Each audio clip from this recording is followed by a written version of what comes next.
আমার কোটি কোটি বছরের হায়াত সঠিক হয়ে যাবে, জান্নাতের আরামদায়ক জীবন হয়ে যাবে। তাই দুনিয়ার হায়াতের 1 মিনিট আমার আখিরাতের কোটি মিনিটকে, কোটি দিনকে ঠিক করবে। 1 মিনিটকে অতিবাহিত করার জন্য আমি আমার সৃষ্টিকর্তা যে উদ্দেশ্য সৃষ্টি করছেন সেই উদ্দেশ্য পরিপূর্ণ করে আমার সময়টা অতিবাহিত করার চেষ্টা করতে হবে।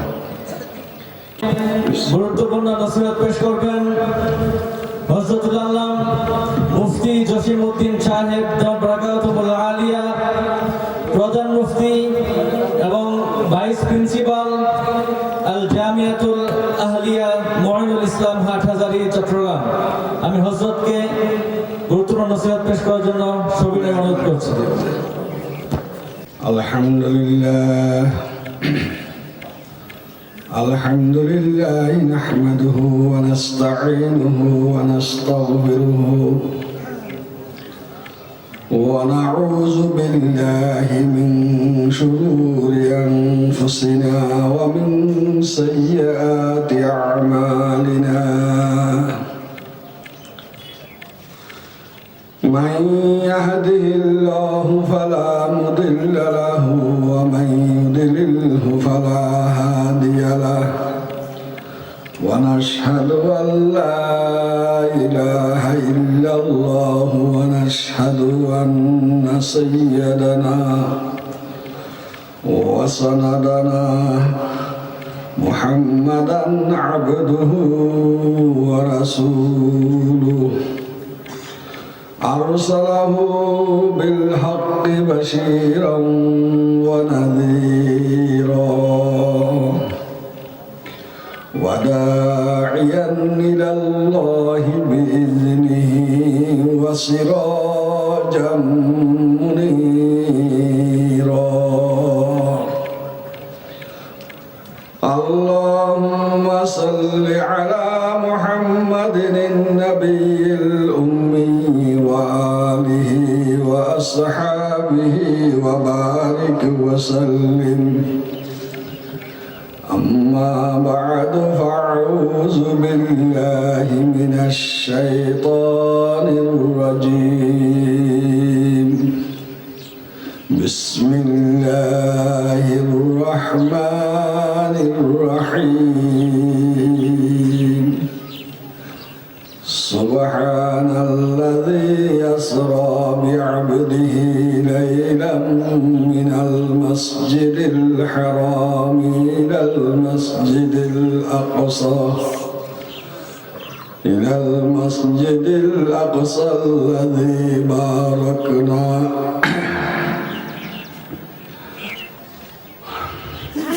سبحان الذي أسرى بعبده ليلا من المسجد الحرام إلى المسجد الأقصى الذي باركنا فيها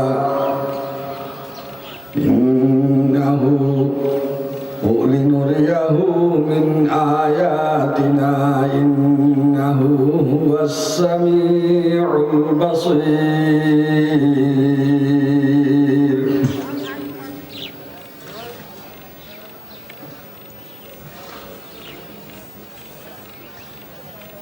জামিয়া আরবিয়া মিনহাজুল মাদ্রাসার বার্ষিক ইসলামী মহাসম্মেলনের সম্মানিত সভাপতি, উপস্থিত কাবিল এহতরাম উলামায়ে কেরাম, মুরব্বিয়ান আযম, বেরাদারান ইসলাম, আল্লাহ পাক রব্বুল আলামিন আমাদেরকে হাজার হাজার সৃষ্টি জগৎ মতান্তরে 18,000, 40,000, 80,000 মধ্যে সর্বশ্রেষ্ঠ, সর্বোত্তম, সর্বসম্মানী, সর্বসুন্দর মানব জাতি হিসেবে সৃষ্টি করছেন। আলহামদুলিল্লাহ।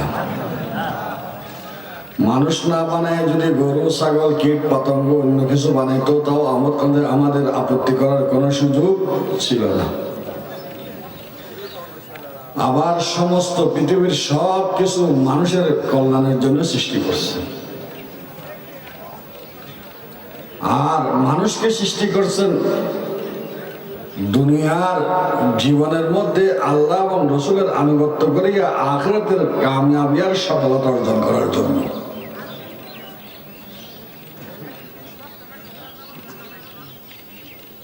দুনিয়া সামান্য জীবন, কারণ হাদিসের মধ্যে কোরআনের মধ্যে যে আখিরাতের দিনের বর্ণনা দিছে সেই হিসেবে দুনিয়ার 50,000 বছর আখিরাতের একদিন। তাহলে 50,000 বছর কে কে বাঁচবেন? সেই হিসেবে 50 বছর 60 বছর এটা কতক্ষণ সময়? আমার এই 50, 60, 70 বছর বয়সে এটাকে যদি আমি সঠিকভাবে আল্লাহর হুকুম নবীর তরিকা অনুযায়ী যদি পরিচালনা করি, এই জন্য সৃষ্টি করছেন। আমরা তো সবাই জানি ওমা খালাকুল জিন্না ওয়াল ইনসা ইল্লা লিয়াবুদুন।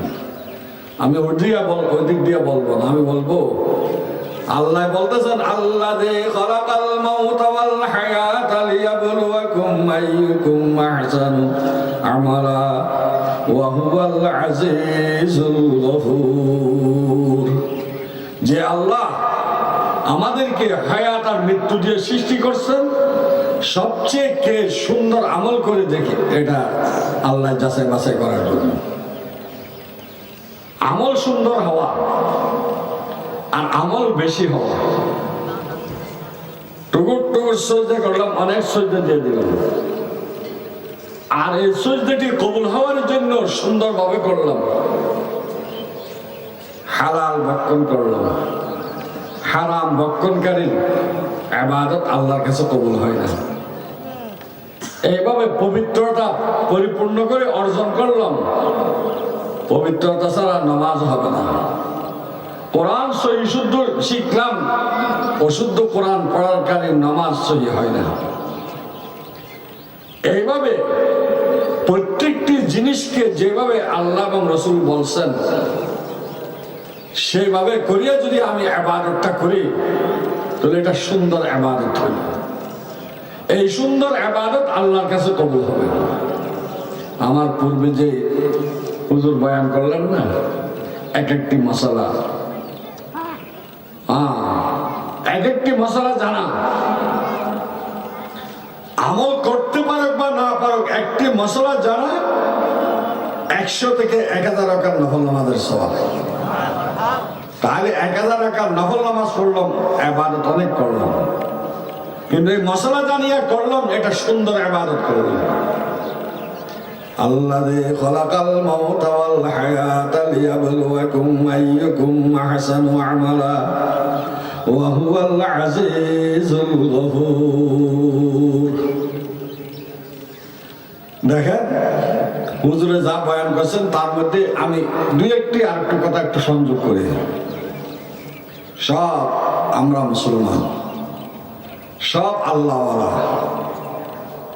সব দিনকে পছন্দ করি, দিনকে মহব্বত করি, রসুলকে ভালোবাসি, আল্লাহর আনুগত্য করি। দেখেন এই যে হুজুর বললেন যে একজন লোক তার পাত্রী দেখার জন্য একটা মহিলা তার প্রতিনিধি হিসেবে মহিলা দেখতে পারবে, অথবা সে নিজে দেখতে পারবে, কিন্তু সেই এইটাও দেখবো, এটা দেখবো, এটা দেখবো, 5টা দিকে যেটা ভালো লাগবো সেটা আনবো, তা পারবো না। একটা নির্দিষ্ট করতে হবে, করে সব দিক দিয়ে ঠিক, শুধুমাত্র একটু মুখমণ্ডলটা দেখা, বসিয়ে সেখানে গল্প করা, মার্কেটিং করতে যাওয়া, আবার লেখাপড়া জানেননি একটু লিখে দেখাও, আবার এই করো ওই করো, এগুলো হারাম হারাম হারাম। নিজে ছাড়া অন্য পুরুষকে নিয়ে নেওয়া হারাম, হুজুর বলছেন। কিন্তু শুধু হারাম অতটুকু বললে হবে না। এই যে ছেলের বাপ গেল বা দাদা বা নানা গেছে সাথে, এই বাপ বা দাদা নানা সেই মেয়েকে দেখিয়া তাকে একটা আংটি পড়ায়, পড়ায় কি পড়ায় না, বা ওই মেয়েটা কুসংস্কার হিসেবে পায়ে ধরে সালাম করে। একজনের শরীরের সাথে আরেকজনের শরীর স্পর্শ করলো, এই অবস্থায় যদি কোনো একজনের কামবাপ যদি হাসি দেয়, মনের ভাব পরিবর্তন হয়, সেই মেয়েটা সেই নানা দাদার নাতি সেই বাপের ছেলের উপর চিরস্থায়ী হারাম হয়ে যায়। এখন মেয়ে আনবে চিরস্থায়ী হারাম হওয়া। আরো একটু লজ্জা করলে হবে না দিন শিখার জন্য। আপন মেয়ে, যুবতী মেয়ে, যুবক বা ডাক্তারের কাছে নিতেছে, পরীক্ষা দেওয়ার জন্য নিতেছে, হাতে ধরছে, রিক্সায় বসাইছে, ধরতেছে, গায়ের সাথে গায়ে এমন ভাবে বসছে, একজনের শরীরের গরম আরেকজনের শরীরের অনুভব হইতেছে। এই অবস্থায় যদি কারো একজনের মনোভাব খারাপ, মনোভাব পরিবর্তন হয়, তখন ওই মেয়ের মা তার বাপের উপর চিরস্থায়ী হারাম হয়ে যাবে। এইভাবে শাশুড়ি আম্মা জামাতাকে বিদায় দিতেছে, আদর করে জড়ায় ধরলো, হাত বুলাই দিল। এই অবস্থায় যদি কোনো একজনের মনোভাব যদি পরিবর্তন হয়ে যায়, বুঝছো তো, মনোভাব পরিবর্তন হওয়া, কামভাব আসা, তখন ওই শাশুড়ির মেয়ে তার ওই জামাতার উপর চিরস্থায়ী হারাম হয়ে যাবে। পুত্রবধূ শাশুড়ের মাথায় পানি দিতেছে, পাতে তেল দিতেছে, শরীরের সাথে শরীর স্পর্শ করলো, যদি কোনো একজনের মনোভাব যদি পরিবর্তন হয়, তখন ওই পুত্রবধূ তার শ্বশুরের পুত্রের উপর হারাম হয়ে যায়। আজ আমাদের সমাজ কোথায়? যাক, বলতেছিলাম, আল্লাহ দে খলাকাল মাউতা ওয়াল হায়াতা লিয়াবলুয়াকুম আইয়ুকুম আহসানু আমালা। পরীক্ষা করার জন্য কে সবচেয়ে সুন্দর আমল করে আসে। আমরা এখন সবাই পরীক্ষার হলে, দুনিয়াটা পরীক্ষার হল, আমরা সবাই পরীক্ষার্থী। একজন পরীক্ষক সেই হলে বসিয়া তার কলমটা সামনের দিকে বাড়াইতে, একটা শব্দ লিখতে খুব চিন্তা করে আমার রেজাল্ট কি হবে।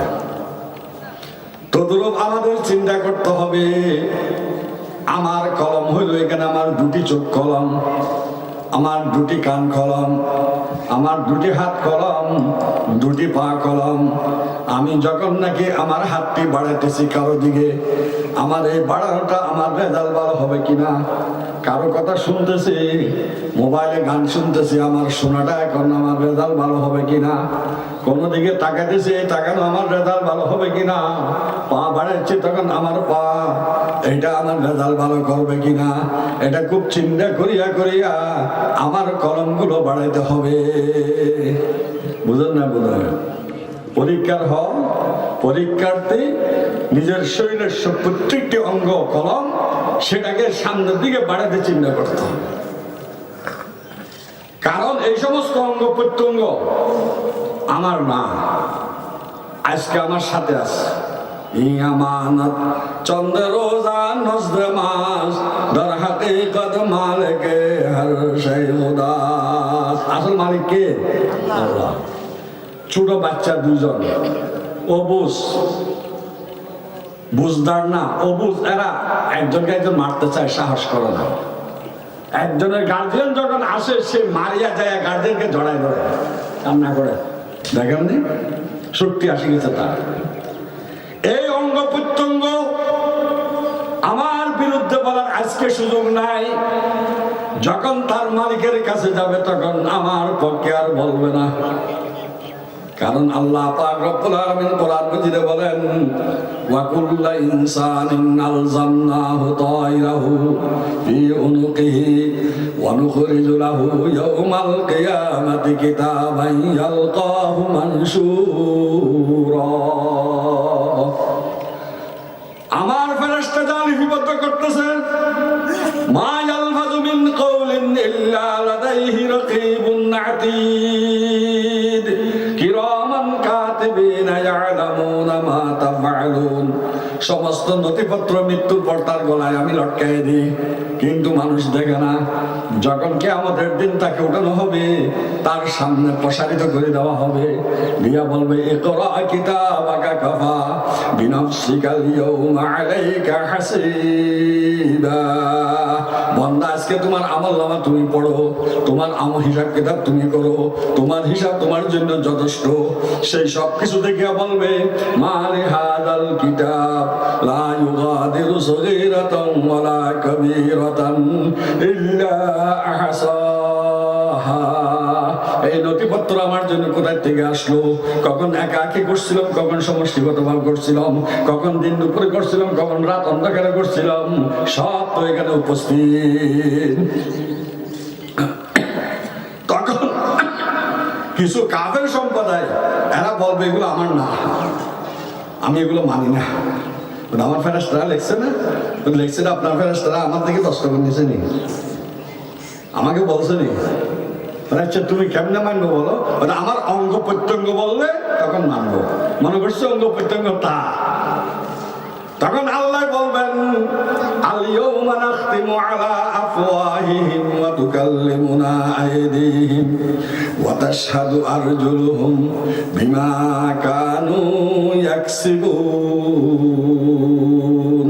এই মুখ তুমি মোহর লাগাই দাও, এই হাত তুমি বলো তোমাকে কোথায় ব্যবহার করছে, এই পাও তুমি বলো তোমাকে কোন জায়গায় ব্যবহার করছে, এই কান তোমার দিয়ে কি শুনছে একটু তুমি বলো, এই চক্ষু তুমি বলো তোমাকে কোন দিকে তাকাইছে, এই নাক বলো তোমার দিয়ে কোনটা সুগন্ধি নিছে, কোপ তুমি বলো।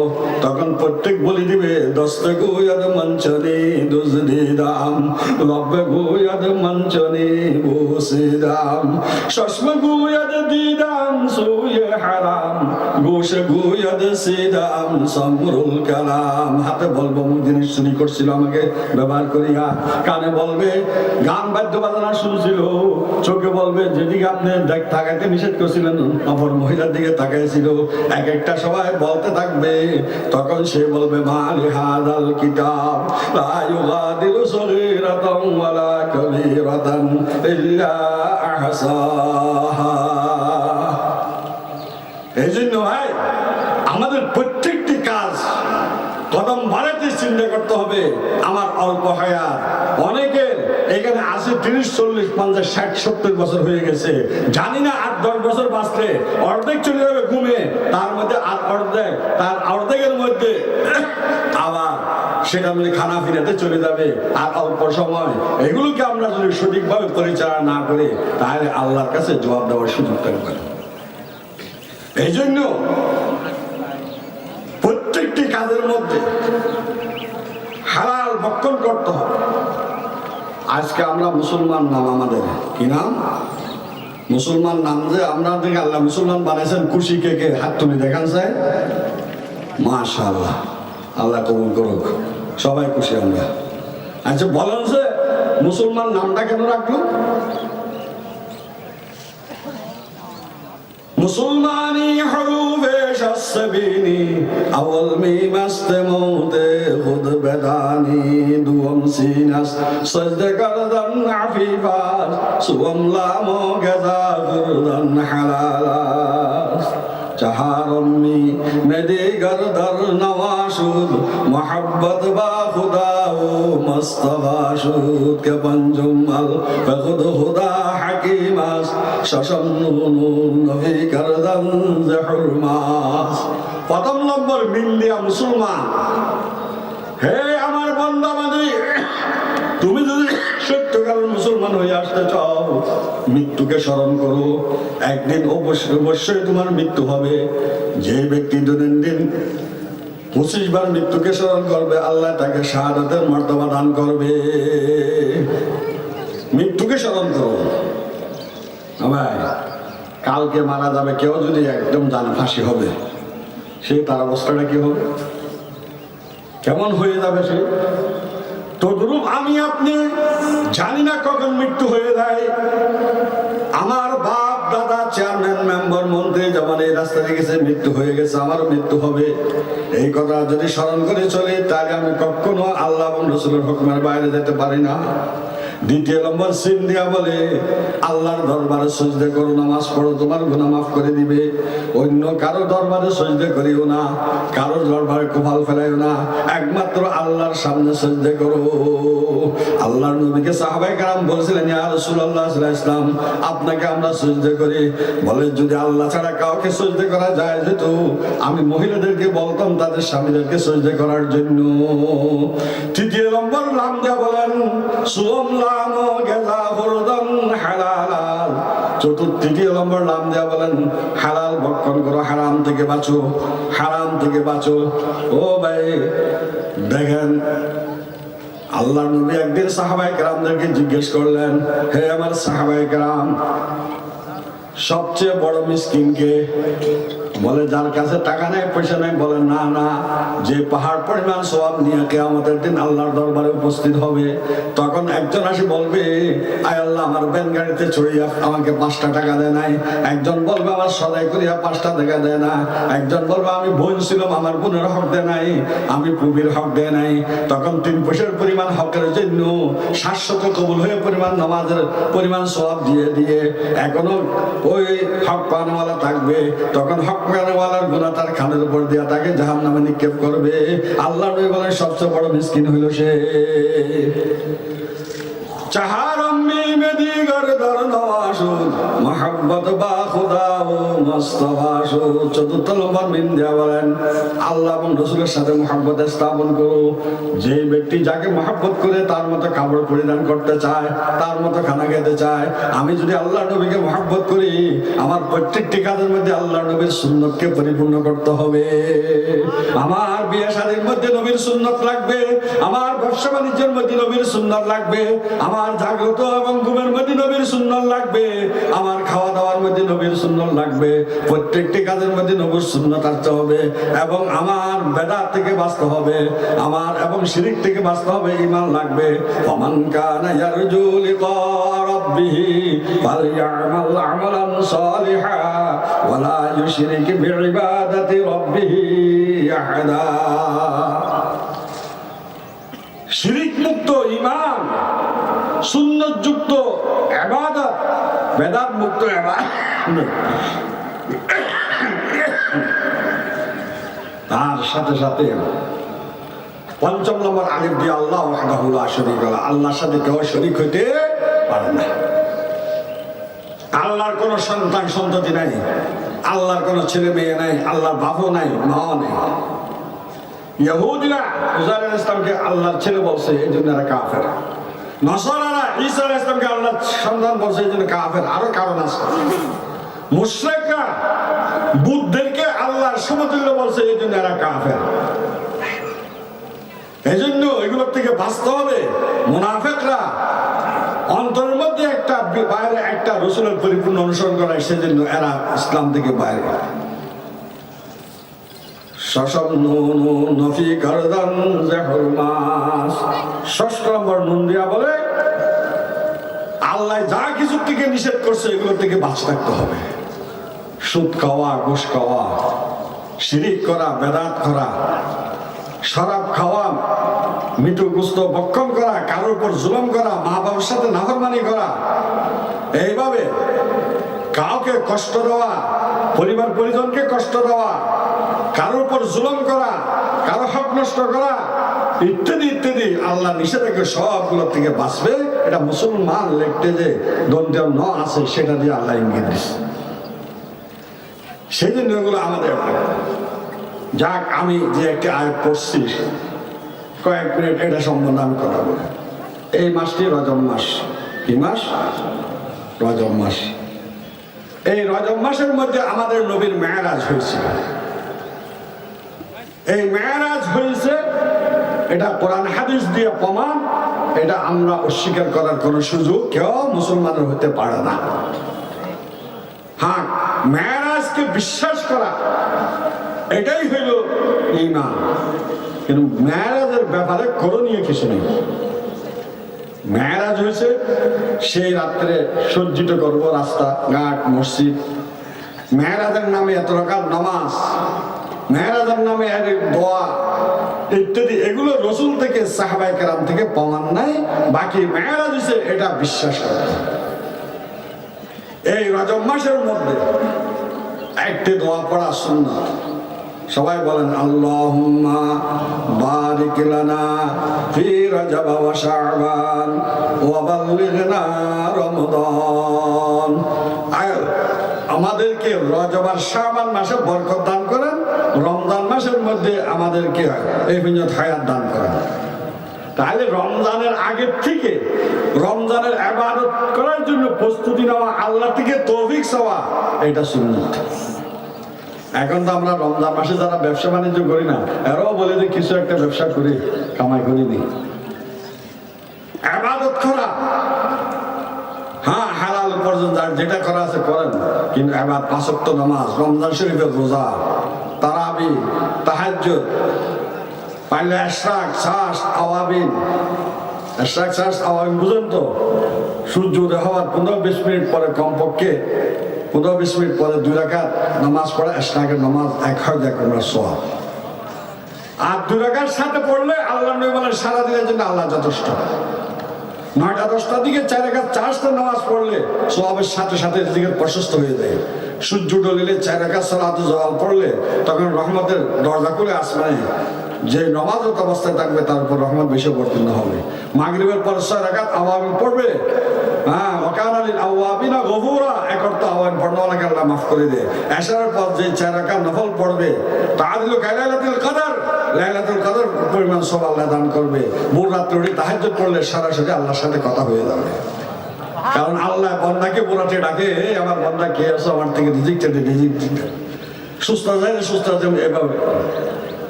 এই জন্য যে 5 ওয়াক্ত নামাজ আর তাহাজ্জুদ পড়বে তাকে আল্লাহ কিয়ামতের দিন মাকাম মাহমুদ দান করবে। মাকাম মাহমুদ কি? आदम सता ईसा नबी नफ्सी पुकारेंगे सभी, एक बोलेंगे अहमद नबी या रब्बी उम्मती या रब्बी उम्मती। সবাই নিজের চিন্তায় থাকবে, আমাদের নবীর উম্মতের চিন্তায়। আল্লাহ বলবেন আপনার উম্মতের মধ্যে যারা শিরিক করেন, বেদাত করেন, লাম ইয়ালবিসু ঈমানুহুম বিসুইন, তাদেরকে বেলা হিসাব কিতাব জন্য ঢুকিয়ে দেন। তাই এগুলো আমরা করব। এই মেহরাজ এই রজবের মধ্যে করণীয় নাই, কিন্তু মাননীয় আছে। কি মেহরাজ? আল্লাহ কোরআনে বলছেন সুবহানাল্লাযী ইয়াসরা বিআবদিহি লাইলাম মিনাল মাসজিদিল হারাম ইলাল মাসজিদিল আকসাল্লাযী বারাকনা হাওলাহু লিনুরিয়াহু মিন আয়াতিনা ইন্নাহু হুয়াস সামিউল বাসীর। সময় নেই বিশ্লেষণ করা। আল্লাহর নবীকে আল্লাহ এক রাত্রের মধ্যে বাইতুল্লাহ থেকে বাইতুল মুকদ্দাস পর্যন্ত নিয়ে গেছে। আবার সূরা নাজমের আয়াতে বলেন সেখান থেকে সপ্ত আসমান পর্যন্ত নিয়ে গেছে। আমার নবী হাদিসের মধ্যে বলেন আমাকে 2 জন ব্যক্তি আসছেন একদিন, আসিয়া এরা বলে একজন অপরকে, এটা কে? এটা ঘুমন্ত অবস্থায়। বলে এটা তোমাদের এই জমিনের যত মানুষ আছে সবচেয়ে উত্তম ব্যক্তি ইত্যাদিতে বলিয়া সেদিন সবকে সদর সিনা ফাড়ি দিয়েছে। জমজম দিয়া দিয়া হিকমত এলম সব ভর্তি করে দিয়েছে। এর পরদিন আসিয়া বোরাক নিয়ে আসছে। বোরাক একটা জানোয়ার, সেটা এক পা মারে যতটুকু চোখের দৃষ্টি দেয় ততটুকু। তো আল্লাহ নবীকে এটা সোয়ার করিয়া নিয়ে গেছে বাইতুল মুকদ্দাস পর্যন্ত। বাইতুল মুকদ্দাস আসার যেখান থেকে একটা সিঁড়ি দিছে, সেই সিঁড়ি দিয়ে চলে গেছেন প্রথম আসমানে। তারপর সেখান থেকে আজনিহাতুল মালাইকা, ফেরেশতাদের পাখার উপর সওয়ার। এরপরে যায়া সপ্ত আসমানে গেছে। যায়া সেখানে গিয়ে আল্লাহর নবী ফি জানাই জিবরাইল, জিবরাইলের পাখার উপর সওয়ার হয়ে গেছে। বিভিন্ন আসমানের মধ্যে বিভিন্ন নবীদের সাথে সাক্ষাৎ, হযরত মূসা আলাইহিস সালামের সাথে সাক্ষাৎ, ইব্রাহিম আলাইহিস সালামের সাথে সাক্ষাৎ, এইভাবে বিভিন্ন আসমানের মধ্যে সাক্ষাৎ।